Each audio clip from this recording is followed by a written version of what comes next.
नमो रिहंताणं नमो सिद्धाणं नमो आर्याणं नमो वज्जाणं नमो लोये त्रिकालवर्ते सर्वसाहम् मंगलम भगवान वीरो मंगलम गौतमो गणि मंगलम पुण्यकुंडार्यो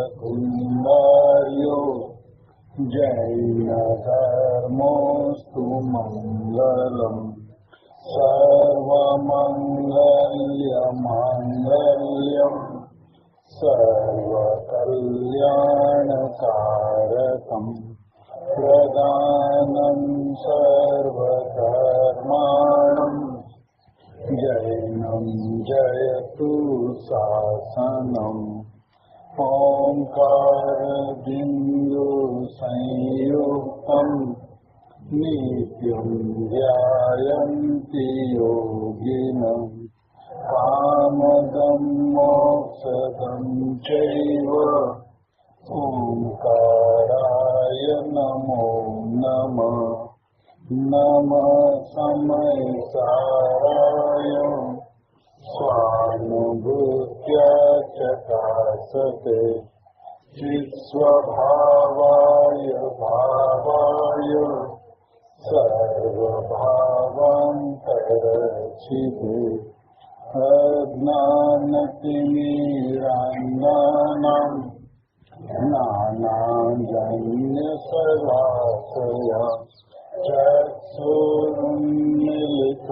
येन तस्मै श्रीगुरवे नमः आत्माज्ञानं स्वयं ज्ञानं ज्ञानादन्यत् करोति किम् परभावस्य कर्तात्मा मोहोऽयं व्यवहारिणम् मङ्गलमयमङ्गलकरम् वीतरागविघ्नान् नमो पाहि जाते हरे हरिहंतादिमान्। ओम नमः शिवेभ्य नमः शिवेभ्य नमः शिवेभ्य। कुंदाचार्य भगवान द्वारा रचित यह मंगलमय परमागम भगवती शास्त्र श्री सोमेश्वर जी परमागम है। अमृतचंद्र आचार्य भगवान के द्वारा की गई आत्मख्याति नामक भरत क्षेत्र की अलौकिक टीका है और कुंकुम आचार्य देव और अमृतचंद्र आचार्य देव के हृदय को खोलने वाले पूज्य गुरुदेव श्री का मंगलमय प्रवचन 11वीं गाथा पर है। 11वीं गाथा माने जैन धर्म का प्राण। प्राण इसलिए कहा गया कि अनादिकाल से जीव को व्यवहार का पक्ष रहा और ये व्यवहार का पक्ष उसने भिन्न भिन्न स्थानों पर भिन्न भिन्न निमित्तों की उपस्थिति में, यहाँ तक कि वितराग देव शास्त्र गुरु की उपस्थिति में भी उन्होंने अपना व्यवहार के पक्ष को प्रबल किया, जो कि वितरागता के निमित्त है। ऐसे सानिध्य में जाकर भी उन्होंने अपने अनादिकाल के अभिप्राय को दृढ़तर किया, जबकि ये निमित्त है जहाँ मिथ्यात्व गलता है, गलता ही नहीं चलता है। ऐसे प्रबल निमित्त होने के बावजूद भी जब ऐसा कार्य अनादिकाल से हुआ तो आचार्य भगवान ने एक सिद्धांत कहा। सिद्धांत यह कहा कि किसी भी क्षेत्र में, किसी भी काल में, किसी भी निमित्त में, कहीं पे भी तू हो, एक बात तू निश्चित करना कि व्यवहार किसी भी प्रकार का हो, सारा का सारा व्यवहार असत्यार्थ है, अभूतार्थ है, झूठा है। इस बात को अपने जीवन के अंदर में टंकोत्कीर्ण कर देना। फिर सामने जिनवाणी क्यों न हो, तीर्थंकर परमात्मा की वाणी क्यों न हो, गुरुदेव श्री का प्रवचन क्यों न हो, लेकिन यदि व्यवहार की बात आई, भेद की बात आई, तो मेरे प्रयोजन बुद्ध विषय नहीं है। ऐसा जानना, ऐसा मानना, इसमें आचार्य भगवान की महिमा है, इसमें गुरुदेव की महिमा है और सबसे ज्यादा अपने सुधात्मा की महिमा है। ऐसी सुधात्मा की महिमा सही माने में जिस गाथा के माध्यम से पुष्ट होती है, ऐसी अद्भुत ये गाथा सही में इस गाथा के हृदय को समझा जाए एक बार तो और कोई गाथा की आवश्यकता नहीं। गुरुदेव को जीवन में 11वीं गाथा के अलावा और कुछ प्रयोजन नहीं रहा। समयसार मिला, समयसार शास्त्र जी हाथ में आते ही આસરેલી થવાનું શાસ્ત્ર છે એવો ભાવ ઉત્પન્ન થયો અને સ્વાધ્યાય કરતા 11 ગાથા સુધી પહોંચતા પહોંચતા પહોંચતા સિદ્ધ ભગવંતો સાથે સીધી વાતો કરી ली। ऐसी ये मंगलमय गाथा है। वस्तु की व्यवस्था को सर्वप्रथम समझा जाए तो सामान्य विशेषात्मक वस्तु, द्रव्य पर्याय स्वरूप वस्तु, उत्पाद वे ध्रुव युक्तम सत ऐसी वस्तु, गुण पर्याय व द्रव्य ऐसी वस्तु है। अब ऐसी वस्तु समझने के पश्चात ये बात समझे कि जगत के 6 द्रव्य अपने अपने में पूर्ण है। किसी भी द्रव्य को किसी भी अन्य द्रव्य की अपेक्षा नहीं है। दरेक द्रव्य अपनी सत्ता में, अपने स्वभाव से, अपनी अवस्था से संपन्न है। किसी ने किसी को कुछ आदान प्रदान अनादिकाल में किया ही नहीं। ऐसी व्यवस्था को समझते हुए जीव सामान्य विशेषात्मक वस्तु की मर्यादा में जब आता है तब सही में जैन दर्शन की शुरुआत तब होती है कि जब इस सामान्य विशेषात्मक वस्तु में से सामान्य को निकाला। अनादिकाल में उन्होंने इस सामान्य को नहीं निकाला। प्रमाण की मर्यादा में आया अनंत बार, लेकिन प्रमाण की मर्यादा में आकर प्रमाण में अटक गया और प्रमाण में अटकने से संसार में भटक गया। जैन दर्शन पे आकर देव शास्त्र गुरु के सानिध्य को पाकर एक परिस्थिति जो घटी उसका कारण यह है कि प्रमाण में से उन्होंने अध्यात्म को नहीं निकाला, निश्चय को नहीं निकाला, व्यवहार को असत्यार्थ अवतार तो नहीं माना। अपने व्यवहार के पक्ष को देव शास्त्र गुरु के सानिध्य में भी जाकर उसने मजबूत किया, प्रबल किया। तो ऐसी घटना पुनः न घटे और यहाँ से सीधे गुरुदेव के सानिध्य में सब कोई सिद्ध गति की ओर प्रयाण करे। उसमें आचार्य भगवान ने ऐसी गाथा रखी जिस गाथा के अंदर में कहा कि सारा का सारा व्यवहार, बधोई व्यवहार, सगड़ोई व्यवहार, फिर इस व्यवहार के अंदर में कोई भी बात हो, चाहे राग को जानने की बात हो, बुद्धिपूर्वक राग की या बुद्धिपूर्वक राग की, पर्याय को जानने की बात हो, चाहे गुण भेद को जानने की बात हो, ये सारा का सारा व्यवहार असत्यार्थ है, अभूतार्थ है। इस गाथा के अंदर में आचार्य भगवान ने इस बात को सिद्ध किया है। क्योंकि बात आगे से चली आई है, प्रमथ अप्रमथ से रहित भगवान आत्मा है, ये बात उसे समझ में आई। उसके पश्चात ज्ञान दर्शन चारित्र के भेद गुण भेद वस्तु में नहीं है। गुण है, ज्ञान है, दर्शन है, चारित्र है, लेकिन जब वस्तु को देखा जाता है तो वस्तु के अंदर में भेद पाया नहीं जाता। भेद पाया नहीं जाता, भेद दिखता नहीं है। जब भेद दिखता नहीं है तो भेद असत्यार्थ है, अभूतार्थ है, झूठ है। इस बात को समझाने के पश्चात तो शिष्य का फिर पुनः प्रश्न उठता है कि स्वामी जी ऐसा है तो आप व्यवहार का प्रतिपादन क्यों करते हो? तो आचार्य भगवान ने कहा कि हमें तो बतलाना है सिर्फ ज्ञायक, ज्ञायक के अलावा और कुछ कहना नहीं है। लेकिन जब सामने वाला ज्ञायक को समझे नहीं, ब्राह्मण स्वस्ति शब्द कहे और म्लेच्छ उस स्वस्ति शब्द को सुनकर मेढे की तरह टगर टगर देखता रहे तो ब्राह्मण क्या करेगा? उसको उसकी भाषा में समझाएगा, उसकी भाषा में समझेगा, उसका मतलब ब्राह्मण को म्लेच्छ नहीं होना। व्यवहार की भाषा से परमार्थ को बतलाया, लेकिन व्यवहार को ग्रहण नहीं करना है। ग्रहण तो जिसको बतलाया उसको ग्रहण करना, परमार्थ को ग्रहण करना, व्यवहार का अनुसरण मत करना। और फिर 9-10वीं गाथा के अंदर ने कहा कि भाव श्रुत और हृदय श्रुत की चर्चा करते हुए आचार्य भगवान ने बहुत सुंदर बात की कि अब निश्चय बताना है, बता देते हैं,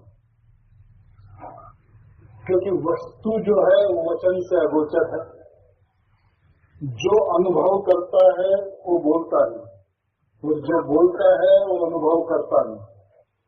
अब बतानी वस्तु कैसे बता, क्योंकि जो अनुभव करता हो तो बोलता ही। तो व्यवहार के द्वारा परमार्थ का प्रतिपादन किया जाता है, व्यवहार के माध्यम से निश्चय बताया जाता है, लेकिन इसका आदर करने योग्य नहीं है। इसका ज्ञान भले ही हो व्यवहार का, लेकिन यह आदर करने योग्य नहीं है, आश्रय करने योग्य नहीं है। ये बात जब कह दिया तब फिर शिष्य को प्रश्न उठता है कि साहब, यदि व्यवहार निश्चय का प्रतिपादक है, परमार्थ का प्रतिपादक है, तो ऐसा व्यवहार हम क्यों अंगीकार न करें? उसके उत्तर आचार्य भगवान गाथा सूत्र फरमाते हैं। एक बात निश्चित करने योग्य है, अभी गुरुदेव श्री के प्रवचन में आया कि द्रव्य माने निश्चय और पर्याय माने। गुरुदेव श्री का एक प्रवचन जैन दर्शन के सारे सिद्धांतों का सार है। जहां जहां आपने द्रव्य को निश्चय समझा और पर्याय को व्यवहार समझा, वहां कहानी तो समाप्त हो गई।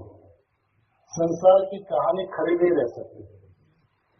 कारण शुद्ध पर्याय को दृष्टि का विषय का है, लेकिन कारण शुद्ध पर्याय और कार्य शुद्ध पर्याय की जहां बात आवे, भेद हुआ तो हो गया व्यवहार नहीं कर सकता। कारण परमात्मा भगवान आत्मा, लेकिन कारण परमात्मा के साथ में कार्य परमात्मा की बात करे तो द्वैतपना आ गया तो हो गया, व्यवहार नहीं कर सकता। माने जहां पर्याय खड़ी रहे या द्रव्य पर्याय स्वरूप वस्तु खड़ी रहे, कहने में, प्रतिपादन में, तो सारा का सारा व्यवहार नहीं। भेद यानी व्यवहार में, और अभेद माने शुद्ध नहीं। वस्तु स्वाभाविक अभेद है। अब जो उस वस्तु जो स्वाभाविक अभेद है उसको जो बदलाती है उसका नाम शुद्ध नहीं है। शुद्ध नहीं यह कहती है कि वस्तु नयातीत है। शुद्ध नहीं यह कहती है कि वस्तु नयातीत है स्वयं नहीं, लेकिन वो वस्तु को बदलाती है नयातीत। माना व्यवहार नहीं भेद के अलावा और कुछ नहीं कहता है, और निश्चय नहीं अभेद के अलावा और कुछ नहीं कहता। हमारा प्रयोजन अनादिकाल से आज गुरुदेव के सानिध्य में आकर एक प्रयोजन है, शुद्धात्मा को समझना। मैं शुद्धात्मा हूँ ऐसा विश्वास करना, ऐसा प्रतिदान करना।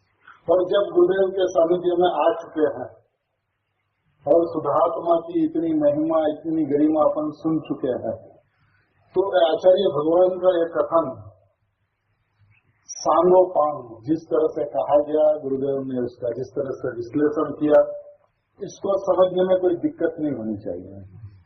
और ये सिद्धांत को अपने जीवन के अंदर में संकोचपूर्ण कर देना चाहिए कि जहाँ पे भी जिनवाई के अंदर भी, तीर्थंकर परमात्मा की ओम ध्वनि के अंदर भी कहीं पे भी व्यवहार में क्या वचन आवे तो उसको असत्यार्थ, अभूतार्थ, झूठा मान। ऐसा है नहीं, ऐसा पीछे उसमें जोड़ दो। कहा तो दिया, अब राग पर्याय में है, तब राग पर्याय में नहीं है ऐसा नहीं है, राग पर्याय में है लेकिन मेरे में नहीं। अब जब मेरे में नहीं है तो राग मेरे अपेक्षा से झूठा। क्यों झूठा? क्योंकि मेरे स्वभाव में देखा नहीं जाएगा। राग यानी मलिनता मेरे स्वभाव में नहीं दिखती, लेकिन निर्मलता जो उत्पन्न होती है वो भी मेरे स्वभाव में जब नहीं दिखती। मैं तो निर्मल स्वभाव ही भगवान आत्मा हूँ। एक बात की तरफ, इस विषय के तरफ, इस वस्तु के तरफ आचार्य भगवान को ले चलना।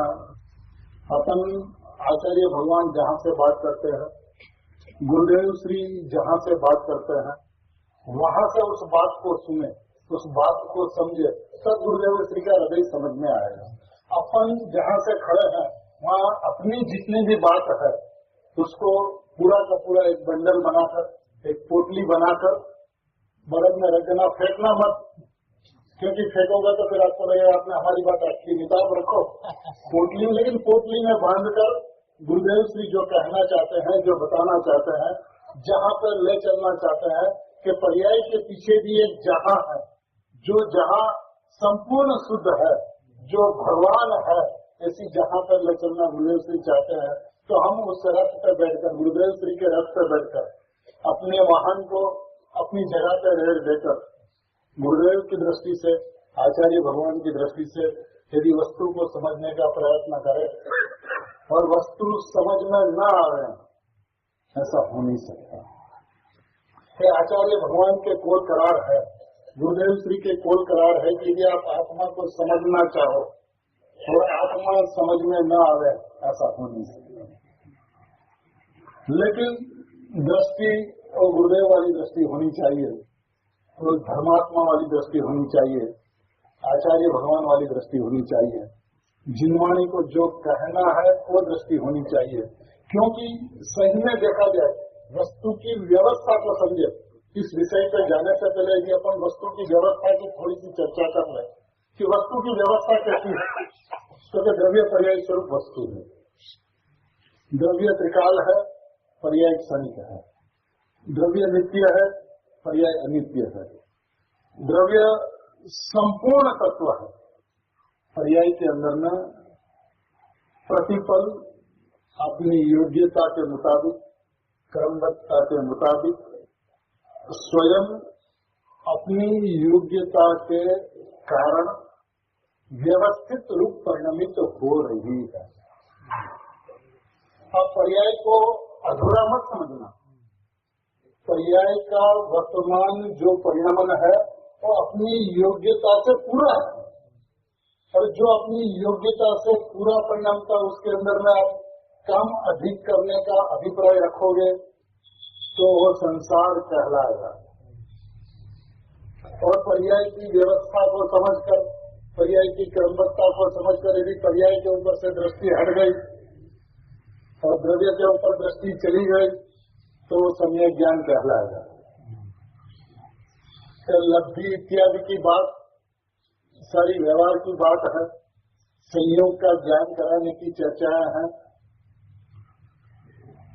अपने को तो अपने स्वभाव से वस्तु को देखना, अनादिकाल से संयोग से वस्तु को देखने की जो आदत पड़ी है वो भूलकर, इस आदत को छोड़कर, इस आदत को त्याग करके वस्तु को यदि स्वभाव से देखा जाए तो दो स्वभाव, वस्तु एक है, इनके स्वभाव दो है, द्रव्य स्वभाव, पर्याय स्वभाव। अब द्रव्य स्वभाव जो है वो अपने में परिपूर्ण है, और पर्याय स्वभाव भी जो है वो प्रतिपल पलटती हुई पर्याय, प्रतिपल बदलती हुई पर्याय अपनी योग्यता के मुताबिक प्रतिपल परिणमती है। उसमें भी कोई आगे पीछे कम वैसी कोई कुछ अनादि अनंत काल में कर नहीं सकता। जिस समय जो पर्याय होनी है उस समय वही पर्याय होती है, उसके अंदर में आगे पीछे कुछ किया नहीं जाता। एक बात। दूसरी बात, पर्याय क्रमबद्ध है।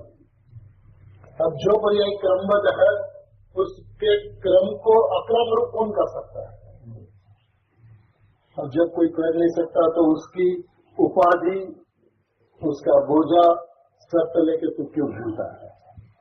उनकी योग्यता पे छोड़ दो कि पर्याय क्रमबद्ध है, और पर्याय को जहाँ क्रमबद्ध स्वीकार किया उस वक्त पर्याय के ऊपर से दृष्टि हटकर द्रव्य के ऊपर दृष्टि आएगी ना, रहेगी नहीं, क्योंकि दृष्टि दो प्रकार की होती है, एक द्रव्य दृष्टि और एक पर्याय दृष्टि। ये दृष्टि होती ही नहीं है, तीसरी दृष्टि होती ही नहीं है। द्रव्यात्मिक चक्षु और पर्यात्मिक चक्षु, परार्थिक चक्षु किसी के पास में नहीं है। अब जब परार्थिक चक्षु ही नहीं है और द्रव्य के ऊपर में आज तक तू आया ही नहीं, तो पर्याय दृष्टि रही अनादिकाल से। पर्याय में फेरफार करने का अभिप्राय, पर्याय के अंदर में सम्यक दर्शन करने का अभिप्राय, पर्याय के अंदर में मोक्ष दशा प्राप्त करने का अभिप्राय अनादिकाल से बना रखा है। पर यह अभिप्राय संसार की जड़ है, संसार का मूल है। सम्यक दर्शन प्राप्त करना है, यह संसार का मूल है, यह मिथ्यात्व की जड़ है। क्योंकि हमने पर्याय की स्वाधीनता को, पर्याय की स्वतंत्रता को, पर्याय की क्रमबद्धता को, पर्याय के सत्यपने को चैलेंज किया है। जब पर्याय एक समय का सत्य है तो सत्य को अपने रूप परिणमन करने में कौन बाधा दे सकता है? और कोई कुछ करना चाहे तो उसमें क्या कर सकता है? और यदि कुछ कर नहीं सकता तो ये करने कराने का तेरा अभिप्राय क्या काम कर रहा? तो वो उतना ही काम कर रहा कि संसार बना रहा, इससे आगे कुछ नहीं होता है। तो ये अभिप्राय को रखकर तू क्या करेगा? हटा दे पर्याय के ऊपर से दृष्टि, एक बात। फिर तो पर्याय के ऊपर से दृष्टि हटाने की बात। लेकिन यदि पर्याय की व्यवस्था की अपन चर्चा करें, पर्याय की व्यवस्था की अपन चर्चा करें तो पर्याय की व्यवस्था भी इतनी सुसज्ज है। सुसज्ज है माने प्रति समय उत्पन्न होता हुआ ज्ञान, प्रति समय उत्पन्न होता हुआ ज्ञान, और उस ज्ञान के अंदर में प्रतिपल ज्ञायत जानने में आता है। जैसे ज्ञान के परिणाम के अंदर में लोकालोक जानने में आता है, क्योंकि लोकालोक के अंदर में ज्ञात्व धर्म है, प्रमेयत्व धर्म है, उसके वजह से वो ज्ञान में जानने में आते हैं। उसी तरह से ज्ञान के अंदर में ज्ञायत भी जानने में आता है। तो प्रतिपल उत्पन्न होते हुए ज्ञान, ज्ञान परिणाम के अंदर में परलोक और स्वलोक प्रतिपल झलकता है, प्रतिपल प्रतिबिंबित होता है, प्रतिपल जानने में आता है। ऐसी ज्ञान परिणाम की व्यवस्था है। यानी कि परिणाम की ओर से देखा जाए, अपन द्रव्य की ओर से नहीं देखे, परिणाम की ओर से देखे, तो परिणाम की व्यवस्था ऐसी है तो उस परिणाम के अंदर में ज्ञायत की मौजूदगी है। क्योंकि ये पर्याय जो है वो चेतन की पर्याय है, द्रव्य की पर्याय है, और ये द्रव्य की पर्याय द्रव्य से कथनचित भिन्न अभिन्न होने की वजह से, यानी कि कथनचित अभिन्न होने की वजह से उस परिणाम के अंदर में भगवान आत्मा जानने में आता है।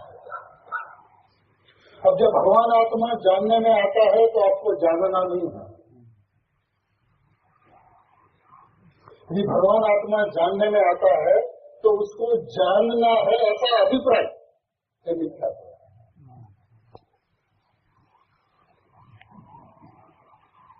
जैसे सम्यक दर्शन करना है मिथ्यात्व है,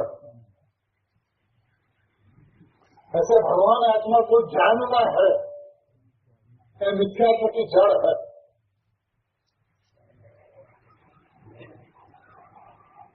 क्योंकि परिणाम की स्वयं संचालित व्यवस्था ऐसी है कि उसमें जानने में आता है। अब जो जानने में आता है उसको जानना है, तो जानना है उसका अर्थ यह होता है कि जानने में नहीं आता, मतलब ज्ञान की स्वयं संचालित व्यवस्था को चैलेंज है। ज्ञायक को जानना है, उसके अंदर में ज्ञान में ज्ञायक जानने में आता है, इस बात को चैलेंज है।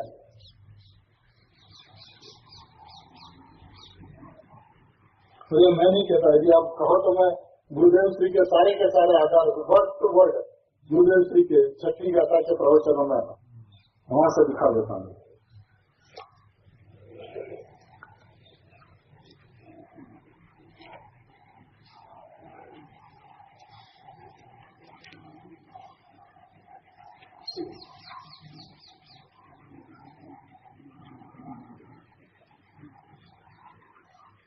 देखिए 219 नंबर का प्रश्न है।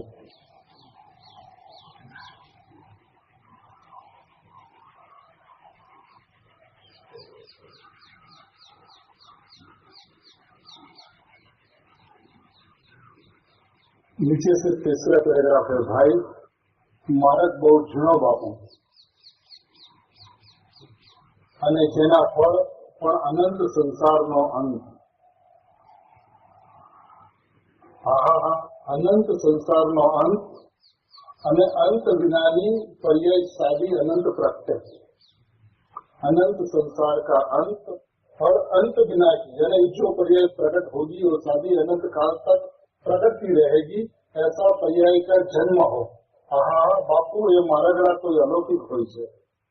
आहा एक गयाकार अवस्था, एक गयाकार अवस्था માં છે એ જ્ઞેય રાગને જાણવાની અવસ્થામાં, એ જ્ઞેય રાગને જાણવાની અવસ્થામાં પણ જ્ઞાયકપણે જે જણાયો છે। कब ज्ञेय राग को जानने की अवस्था में भी जो ज्ञायकपने जानने में आया है।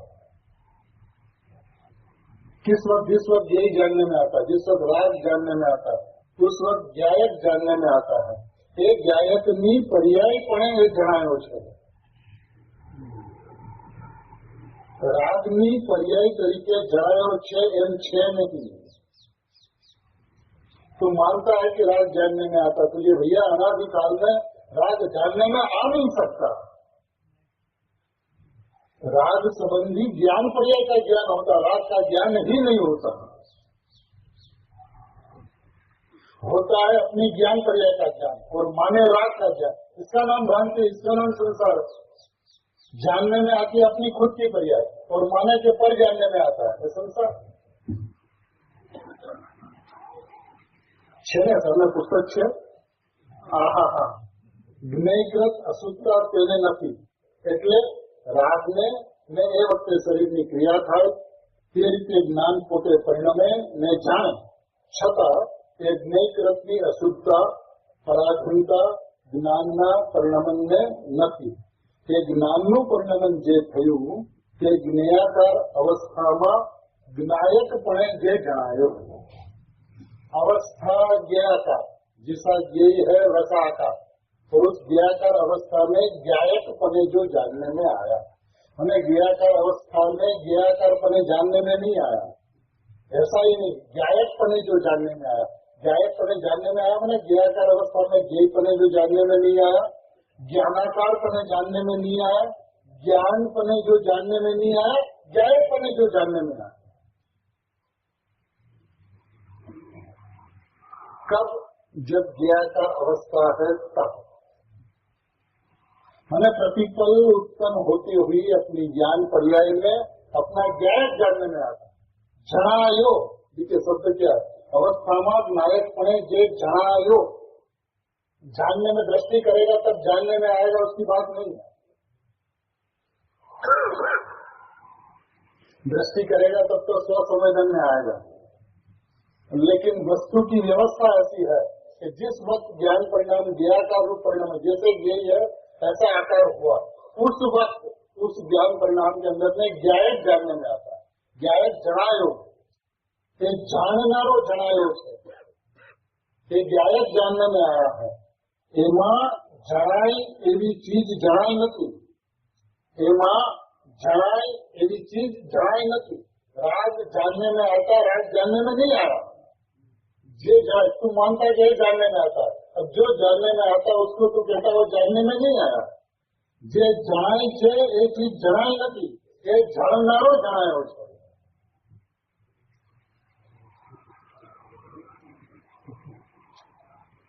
क्या करे, वस्तु की व्यवस्था तो जैसी है ऐसी है। अपन नहीं मानते हैं, ये अपनी कमजोरी है, अपना दोष है। अब इस दोष को सुधारा कैसे जाए? तो आचार्य भगवान ज्ञानी धर्मात्मा जिस तरह से वस्तु को अनुभव करके बदलाते हैं, उस मार्ग को समझने की कोशिश करें। अब देखिए इसके अंदर में कठिन कुछ नहीं है। अभी ये शास्त्रों भाषा के अंदर में थोड़ा कठिन लगता है, लेकिन अपने थोड़ी सी बुद्धि का उपयोग करते हुए न्याय और लॉजिक से भी इसको भी समझने की कोशिश करें कि दर्पण है, दर्पण। अब जिस वक्त दर्पण है तो दर्पण के अंदर में, और दर्पण का दृष्टांत तो बहुत कॉमन है, और भी एक आगे दृष्टांत देते, ये सब पानी है। अब पानी के किनारे पे पेड़ है और पेड़ का प्रतिबिंब उस पानी के अंदर में पड़ रहा है। अब वहां पे उस कोने पे 3 बच्चे खड़े हों और उसको पूछा जाए कि पानी में क्या दिखता है, तो एक ने कहा पानी में पेड़ दिखता है, दूसरे ने कहा पानी की स्वच्छता में पेड़ दिखता है, मैंने स्वच्छता भी दिखती है और पेड़ भी दिखता है। तो तीसरे ने कहा कि पानी पानी और पानी दिखता है। बताइए इसमें कौन सी बात सही है?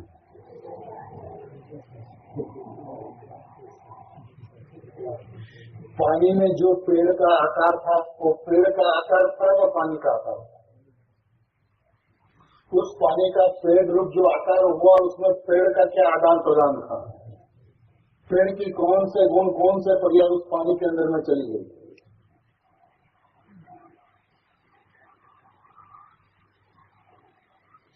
और उस जो पेड़ का आकार जो पानी के अंदर में बना वो पानी की रचना थी न पेड़ की रचना थी?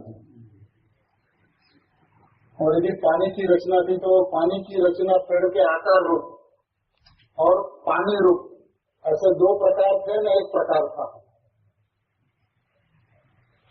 वो अनेक आकार पानी था न एकाकार पानी था?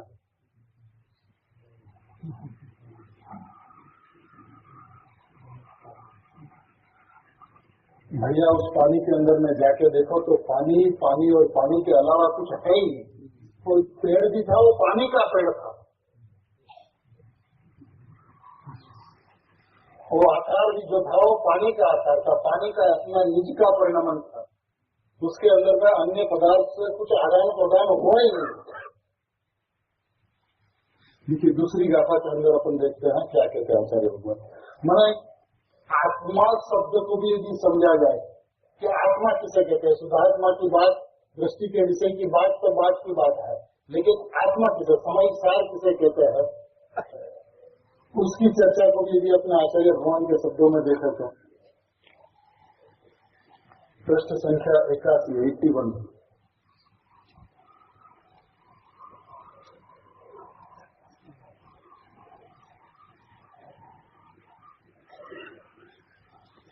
एकदम बीचों बीच में है।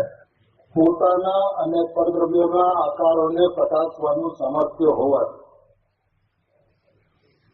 है ऊपर से 17वीं लाइन है ऊपर से।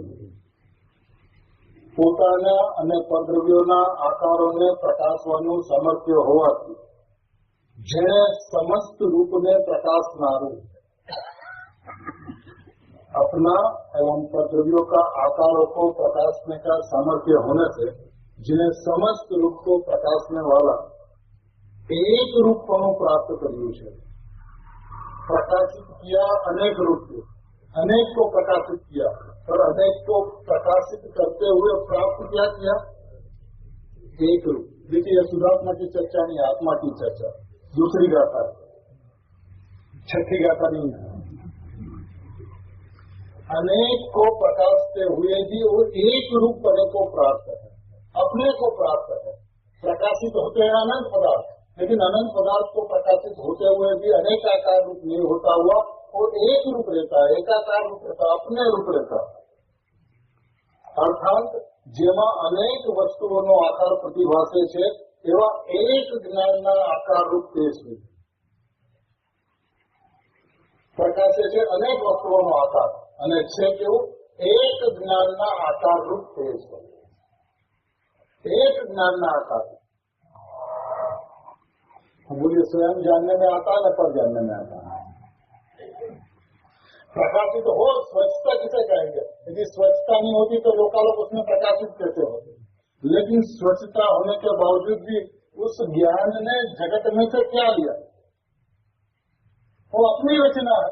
यहाँ एक पर की बात तो अपन छोड़ दे, इसको तो एक तरफ रखे आचार्य भगवान के मुताबिक। लेकिन यदि ज्ञायक की ओर से भी देखा जाए कि जब ज्ञान ज्ञायक की ओर झुकता है और मैं ज्ञायक हूँ ऐसा अनुभव जिस वक्त ज्ञान करता है, उस वक्त ज्ञान ज्ञायक में से क्या लेता है?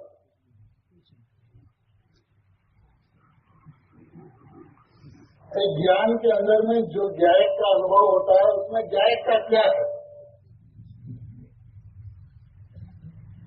ज्ञायक का अनुभव नहीं होता, वो ज्ञान का ज्ञायक होता है, उस ज्ञान के ज्ञायक का अनुभव होता है। त्रिकाल ज्ञायक का अनुभव नहीं होता, क्योंकि त्रिकाल ज्ञायक आवेदक है। वर्तमान ज्ञान परिणाम यदि त्रिकाल ज्ञायक को भोग ले, उसका स्वसंवेदन कर ले, वेदन में उसको ले ले तो आवेदक नहीं रहेगा। पर्याय का नाश होते त्रिकाली का नाश हो जाएगा। न्याय को जानता है, न्याय संबंधी आकार को जानता है। हाँ जी, न्याय को जानता है या न्याय संबंधी आकार? न्याय संबंधी आकार को जानता है, न्याय को नहीं जानता। और यदि न्याय को जानता भी तो अपनी रचना, अपने ज्ञान परिणाम में, अपने सामर्थ्य से, अपने वीर्य से, अपने न्याय को जो रचा है उस न्याय को भोगता है, त्रिकाली न्याय को नहीं भोगता है।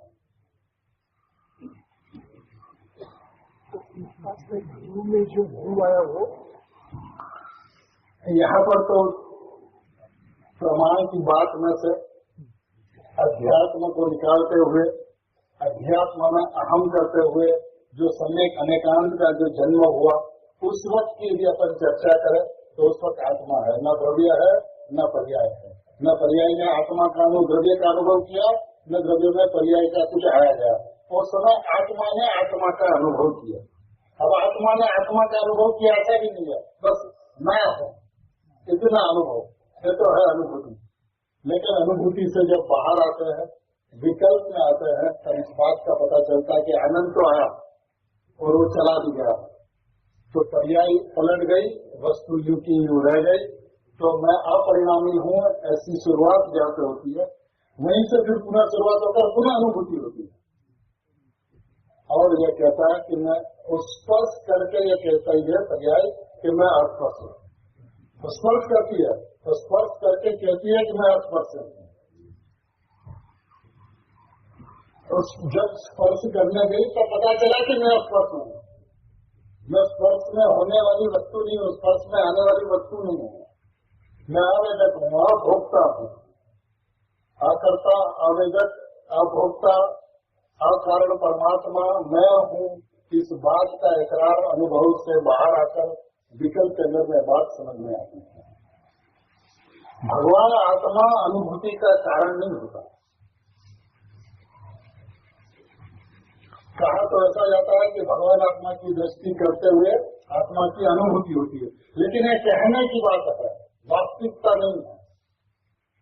वास्तविकता यह है कि परिणाम के अंदर में जो अनुभूति होती है तो अपनी योग्यता से अपने अंदर में अपनी अनुभूति होती है। ज्ञान को दर्शन का भी ज्ञान हुआ, चरित्र का भी ज्ञान हुआ, आनंद का भी ज्ञान हुआ, तो ज्ञान का दर्शन है, ज्ञान का चरित्र, ज्ञान का आनंद है। सही में दर्शन, चरित्र, आनंद का वेदन ही नहीं होता। ऐसी अद्भुत वस्तु है। એટલે જાણનારો જણાય છે, સૂત્ર બદલી રહ્યો, જાણનારો જણાતો નથી, એ સૂત્ર वास्तविकता तो देखिए, ज्ञान की स्वच्छता के अंदर में जाननहार जानने में आता है, बात प्रमाणित है। लेकिन वो तो ज्ञान की रचना है ना, ज्ञान की रचना में जाननहार जानने में आता है, ये बात 100% सही है। लेकिन वेदन में परिणाम के अंदर में त्रिकाली आता कि नहीं आता? यदि परिणाम के अंदर में त्रिकाली वेदन में आ जाए तो परिणाम का नाश होते ही द्रव्य का नाश हो जाए। ભગવાન हाँ जी, ભગવાન पर्याय अपने आप को भगवान घोषित करती है। भले दृष्टि भगवान आत्मा की तरह। दृष्टि का मतलब क्या? आंख तो है नहीं, रूपी पदार्थ तो है नहीं। जैसे रूपी पदार्थ के अंदर में शास्त्र है, गुरुदेव है, आचार्य भगवान दिखता है, इस तरह से परिणाम के अंदर में भगवान आत्मा दिखता है, ऐसा तो नहीं। दृष्टि का मतलब है अहम, दृष्टि का मतलब है एकत्व, दृष्टि का मतलब है मैं परिपूर्ण जायक तत्व हूँ, ऐसा विश्वास, इसका नाम दृष्टि है। और उस दृष्टि के अंदर में दृष्टि नहीं बसती। वो जो दृष्टि है, दृष्टि माने पर्याय। अब त्रिकाली मैं हूँ ऐसी दृष्टि में दृष्टि नहीं बसती, लेकिन उसमें त्रिकाली बसता है। माना उस त्रिकाली के अंदर में पर्याय का त्रिकाल अभाव। देखिए, थोड़ी बात तो अटपटी समझ में आ रहा है, लेकिन अटपटी नहीं है, बहुत सीधी सादी बात है।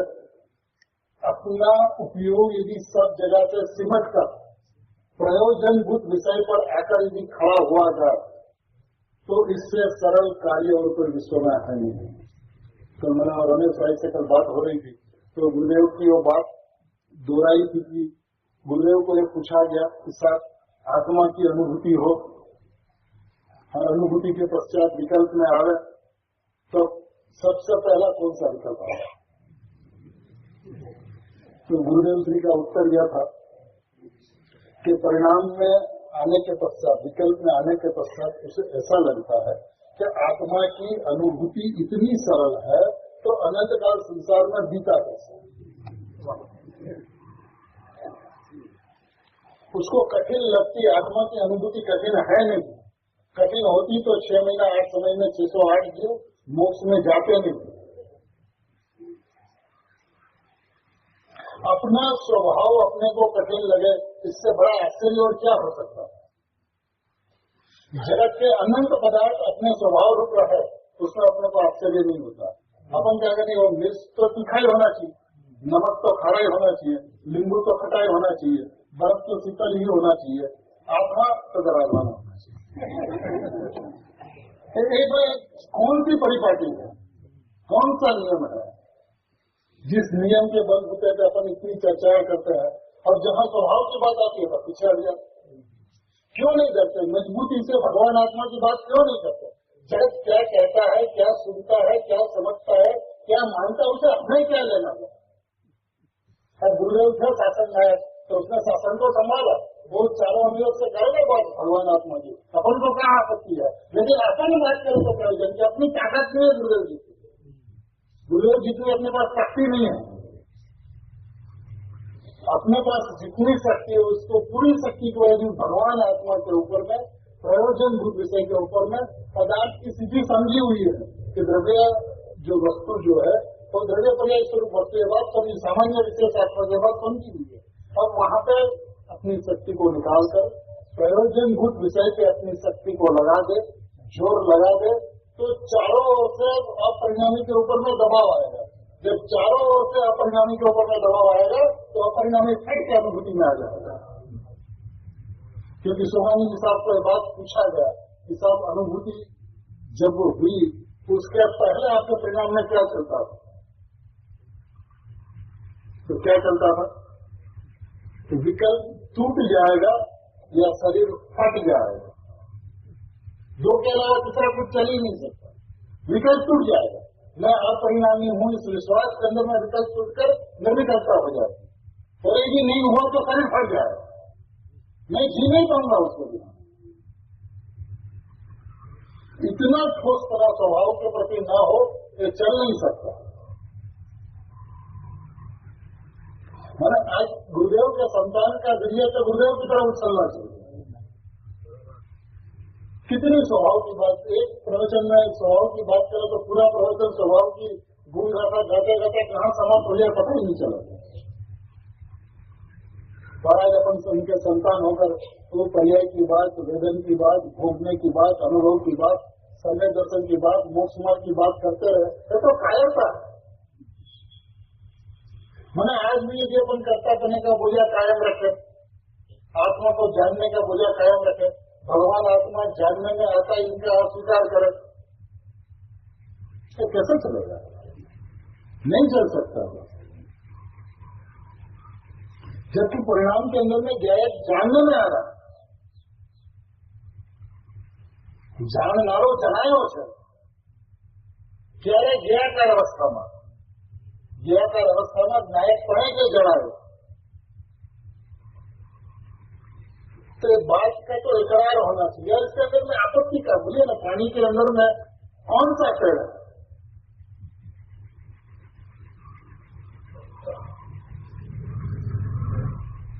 और यदि पानी मलिन, जो 11वीं कक्षा का दृष्टांत आएगा कि पानी मलिन है, अब क्यों पानी मलिन है, मलिनता किसकी है।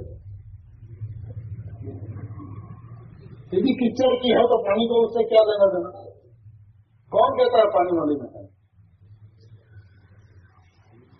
और जिस वक्त पानी मलिन है उस वक्त पानी निर्मल है कि नहीं, तो पानी मलिनता है, पानी मलिन है, ये भी व्यवहार नहीं का विषय, और पानी निर्मल होता है ये भी व्यवहार नहीं का विषय।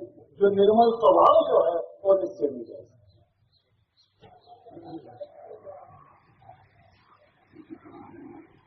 अपन सारी की सारी चर्चाएं पर्याय की ओर से करते हैं, जबकि सारी की सारी चर्चा होनी चाहिए द्रव्य की ओर से। मलिनता भी, निर्मलता भी, तो मलिनता हुई थी, चली गई, निर्मलता नहीं थी, प्रकट हो गई। अब ये सब उत्पन्न होने वाली व्यवस्था है ना, तो उत्पन्न होने वाली व्यवस्था से मेरा क्या लेना देना है? तो उत्पन्न होने वाली व्यवस्था, प्रकट होने वाली व्यवस्था पर्याय की पर्याय में है, उसे हमें आपत्ति नहीं है, उनका निषेध नहीं है, पर्याय की पर्याय में आती है, लेकिन मेरे में त्रिकाल नाचती है। अब जब मेरे में त्रिकाल नाचती है तो पर्याय का मेरे में त्रिकाल अभाव है, तो त्रिकाल अभाव है तो मैं परिणाम मात्र से भिन्न हूँ, और जब परिणाम मात्र से भिन्न हूँ तो परिणाम मात्र से भिन्न हूँ, परिणाम मात्र से भिन्न हूँ, परिणाम मात्र से भिन्न हूँ, ये चर्चा चले क्यों? परिणाम से भिन्न हूँ इतनी अपेक्षा रखते हुए यदि त्रिकाली की अपन चर्चा करें तो व्यवहार नहीं का पक्ष कहना है।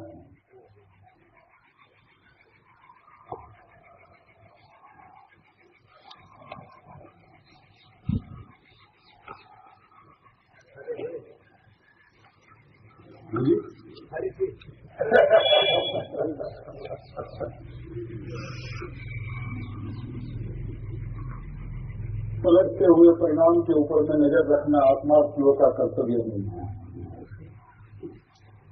चाहे वो परिणाम के अंदर में मलिनता हो या मलिनता का अभाव हो, कर निर्मलता हो, दोनों के ऊपर में दृष्टि देनी होती है। सहज उत्पन्न होने वाली व्यवस्था, अपने आप स्वयं संचालित व्यवस्था हो, राग का अभाव हो, वितरागता का जन्म हो, वितरागता बढ़ती जाए, वितरागता पूर्ण हो, एक परिणाम का सहज स्वभाव है। इस परिणाम के सहज स्वभाव के अंदर में अपन कोई भी हस्तक्षेप न करे, उसके सामने देखे नहीं कि परिणाम के अंदर में क्या चल रहा है। जीव को ऐसी आदत पड़ गई कि कम से कम 3 महीना में एक बार तो परिणाम के अंदर में अवलोकन कर ले कि परिणाम की स्थिति क्या है। अब इसने 3 महीना के पश्चात अवलोकन नहीं किया, प्रतिफल अवलोकन किया। जिनके अभिप्राय के अंदर में 3 महीने के पश्चात अपने को देख लेना चाहिए कि भाई परिणाम में सब कुछ ठीक तो है ना, दोष चले कि नहीं चले, तो वो 3 महीने के पश्चात परिणाम को नहीं देखता, वो प्रतिफल परिणाम को देखता है।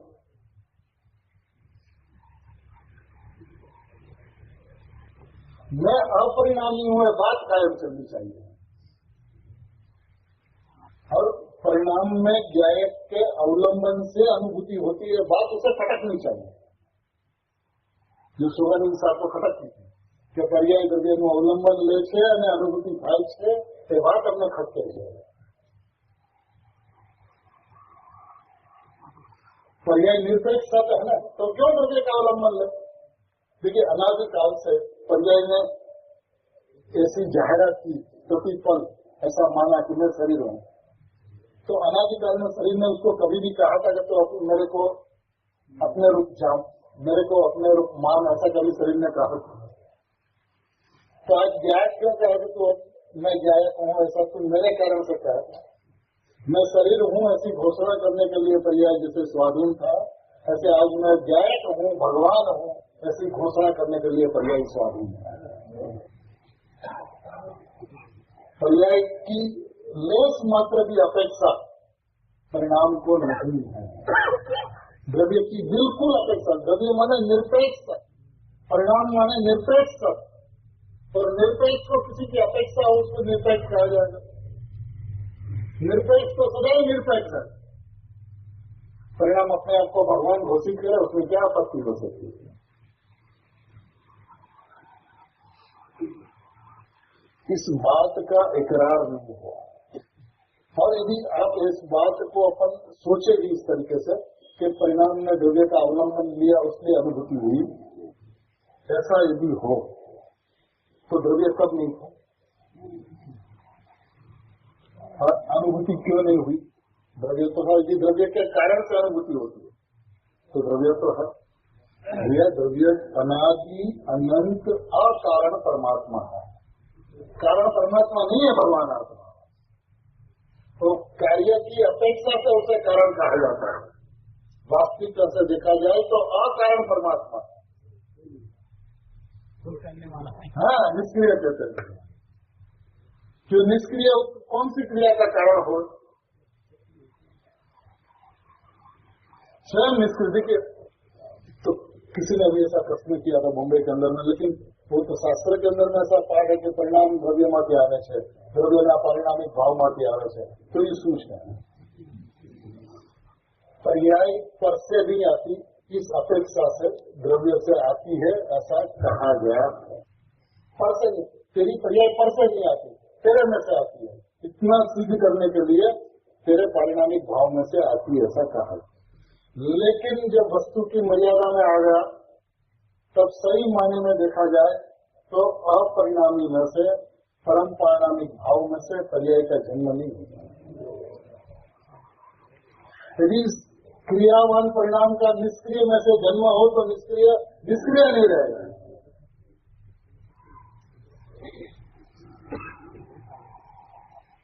तो पर्याय कहाँ से आती? पर्याय पर्याय में से आती है और पर्याय पर्याय में जाती है। न द्रव्य में से आती है, न द्रव्य में जाती है।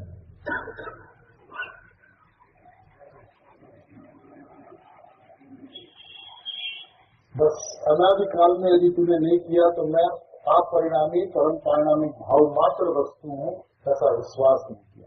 आज ये घड़ी है, ये फल है, ये अवसर है, ये सुवर्ण अवसर है, गुरुदेव श्री का सानिध्य है, जिसके अंदर में तो सीधी बात गुरुदेव श्री 11वीं व्याख्यान में शुरुआत करते हैं कि हजी तो सम्यक दर्शन केम थाय एनी बात से ચોથું गुणस्थान। गुणस्थान में पर्यायी द्रव्यमान નથી, गुणस्थाનમાં ભેદ વસ્તુમાં નથી, પણ વસ્તુને આશ્રય થતી પર્યાય સમ્યક દર્શન એ સૂચિત છે। વ્યવહાર અંગીકાર ન કરવો તમે કહ્યું તો વ્યવહાર તો આવ્યા વિના રહેતો નથી। વ્યવહારે તો સમજાવ્યું છે એને, તો એનો ઉત્તર શું છે, એનું સમાધાન શું છે, તો फिर गाथा गुरुदेव से चालू करते हैं। सही में देखा जाए तो गुणस्थान का भेद वस्तु में नहीं है, 14 गुणस्थान का भेद वस्तु में नहीं है। गुणस्थान से रहित है भगवान। आप तो गुणस्थान किसके भेद है? तो कि जड़ के भेद है। मैं चेतन तत्व वस्तु मेरे नहीं है तो किसके है? जड़ के। जीव का भाव नहीं है तो किसका भाव है? जो चीज मेरे में नहीं समाती, मेरे में नहीं आती, मेरे में नहीं पाई जाती, तो उसकी अपन क्या चर्चा करें? प्रमत अप्रमत भाव को जब आचार्य भगवान जड़ भाव कह देते हैं, ऐसा चैतन्य भाव, ऐसी चैतन्य वस्तु मैं हूँ, ये बात सुनकर हृदय खट न जाए, ऐसा हो नहीं सकता। कितनी अद्भुत अलौकिक वस्तु है, इस अलौकिक वस्तु की अलौकिकता उसे न भाषे, ये कैसा हो सकता है? आज गुरुदेव श्री के जीवन के मार्मिक कितने ही प्रवचनों को जिस तरह से गुरु कहान दृष्टि महान के अंदर में जीतूभाई ने संकलन किया, सही में प्रशंसनीय कार्य कि आज गुरुदेव के सारे जीवन के अंदर में जो जो सारभूत वचन, सारभूत प्रवचन, जिसके अंदर में एक शुद्धात्मा को घुटा गया, एक शुद्धात्मा को बताया गया, एक अकारण परमात्मा को स्पष्ट किया गया, वो सारा का सारा साहित्य अपने पास एक पास है। तो आत्मार्थी को पता चले किस रास्ते पे उसे चलना, कहीं भटके नहीं। देखिए आज का युग ऐसा है कि आत्मा की पना बहुत अच्छा होने के बावजूद भी आज के युग के जो विद्वान, जो शास्त्र पढ़ के विद्वान हुए हैं, उन्होंने तत्वों को कटिंग कर दिया। इतनी भेद प्रभेद की चर्चा, इतनी भेद प्रभेद की चर्चा कि जीव मूलभूत बात पर आ ही नहीं सकता।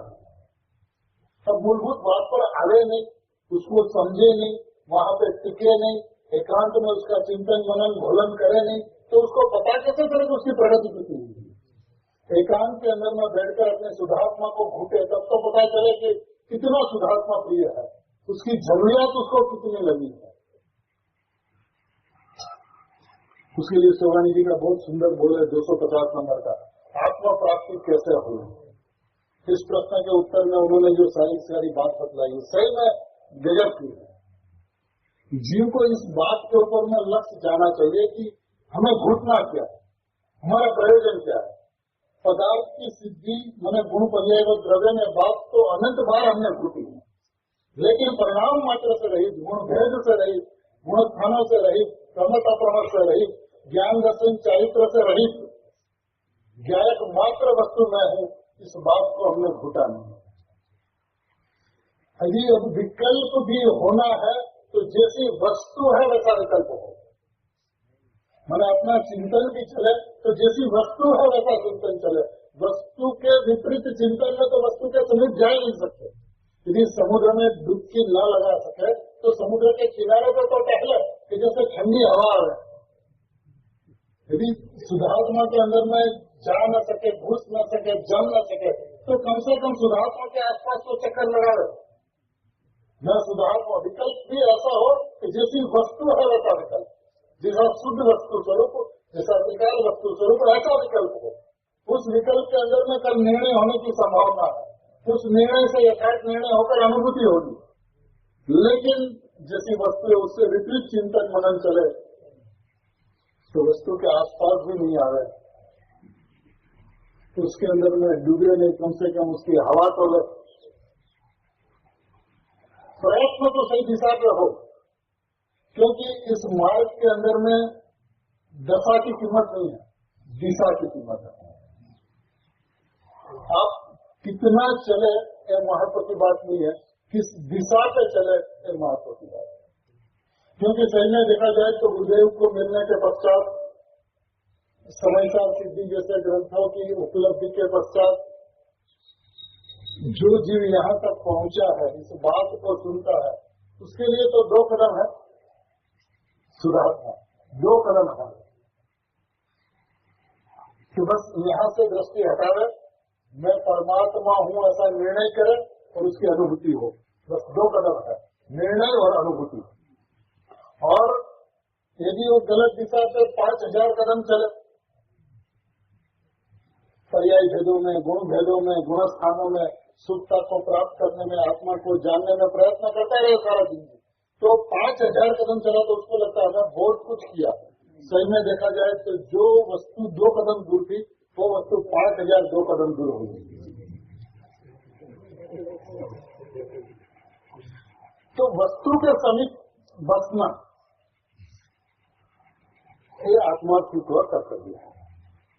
आज गुरुदेव के प्रवचनों में से जो मूलभूत बात जिसके अंदर में एक शुद्धात्मा ऊर्ध्व होता है, शुद्धात्मा के प्रति उग्रता होती है, शुद्धात्मा के प्रति एकाग्रता होती है, एकत्व होता, अपनापन होता, अहम होता, दृष्टि होती, लक्ष्य होता, ये अत्यंत आवश्यक है। तो उसके लिए ऐसे विषयों का स्वाध्याय करें, चिंतन करें, मनन करें।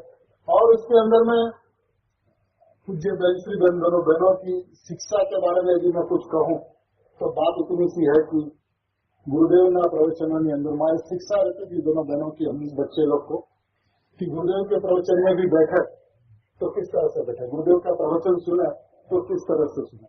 तो क्या प्रवचन में बैठा पहला नक्की करी लेવું कि मारे गुरुदेव ना प्रवचन में शू જોઈએ છે,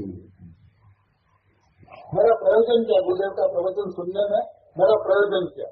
और फिर प्रवचन में बैठने के पश्चात गुरुदेव का प्रवचन चालू हो 1 घंटे के लिए, और उसके अंदर में जितनी व्यवहार की बात आवे, जितनी प्रमाण की बात आवे, आ जाणવાનો विषय है, आ व्यवहारનો विषय है, एम जाणीने सांभળી लेવું। અને જ્યાં પ્રયોજનભૂત વિષય આવે, શુદ્ધાત્માની વાત આવે, ભગવાન આત્માની વાત આવે, ત્યાં ટક્કર ભીના મારો વિષય। इस दृष्टिकोण से भी गुरुदेव का प्रवचन सुनना है। शुद्धात्मा की बात सो मेरी बात, शुद्ध अंतर तत्व की बात सो मेरी बात, परम पौराणिक भाव की बात सो मेरी बात। बाकी यदि कोई जानने का विषय हो तो हमें उससे कोई लेना देना नहीं है, मेरा उसमें कोई रस नहीं है। क्या करें इन्फॉर्मेशन को, एयरपोर्ट में बैठकर अब कलकत्ता से सोनगढ़ आना हो तो अहमदाबाद उतरना है तो बस वो अहमदाबाद के फ्लाइट का अनाउंसमेंट कितना उतना ही सुनते हैं, बाकी 100 प्लेनों का डिपार्चर अराइवल चलते रहता है, उसको कान पे भी नहीं लेते। इन्फॉर्मेशन को क्या करें, अपने इन्फॉर्मेशन से कोई प्रयोजन नहीं है। व्यवहार में के जितने विषय है ये सारे इन्फॉर्मेशन का विषय है। संयोग का ज्ञान कराता है और निश्चय का विषय है वो स्वभाव का भान कराता है।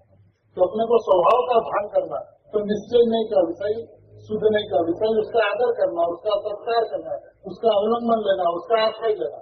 और जितना व्यवहारने का विषय है वो जानने का विषय है, जानकर छोड़ देना, वहीं पे रख देना, साथ में लेकर नहीं चलना। नहीं है ऐसा नहीं है, लेकिन मेरे में नहीं है तो उसका अभाव।